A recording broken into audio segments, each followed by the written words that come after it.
अस्सलाम वालेकुम वरहमतुल्लाहि वबरकात।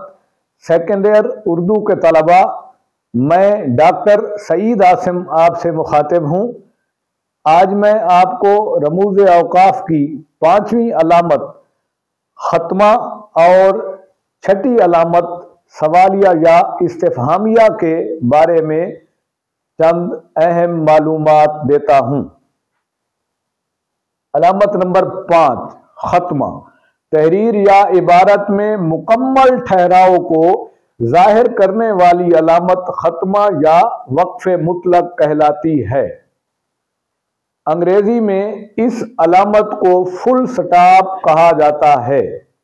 ये अलामत जुमले के इख्तिताम पर लगाई जाती है। अलामत की शक्ल ये है, यानी छोटी सी डैश।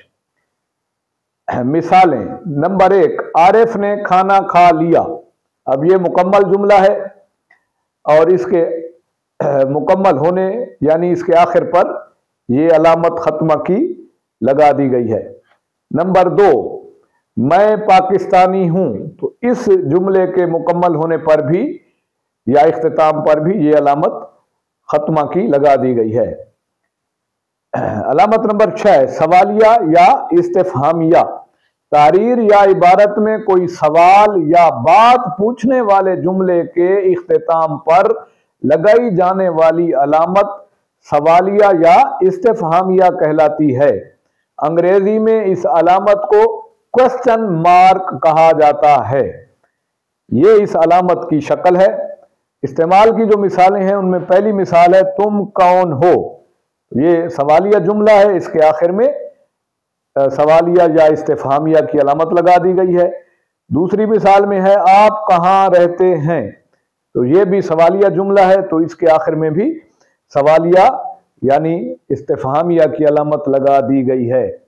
अजीज तलबा, उम्मीद है आज की इस वीडियो में आपको इन दोनों अलामतों के अहम निकात भी समझ आ गए होंगे, इनकी शक्लें भी आपने ज़हन-नशीं कर ली होंगी और इनके इस्तेमाल का अंदाज भी समझ लिया होगा। मेरा चैनल डॉक्टर सईद आसिम खुद भी सब्सक्राइब कर दीजिए और अपने क्लास फेलोज या दोस्तों को भी इस चैनल को सब्सक्राइब करने का कह दीजिए, ताकि आपके साथ साथ वो भी इन इल्मी वीडियो से इस्तिफादा कर सकें। अल्लाह हाफिज़।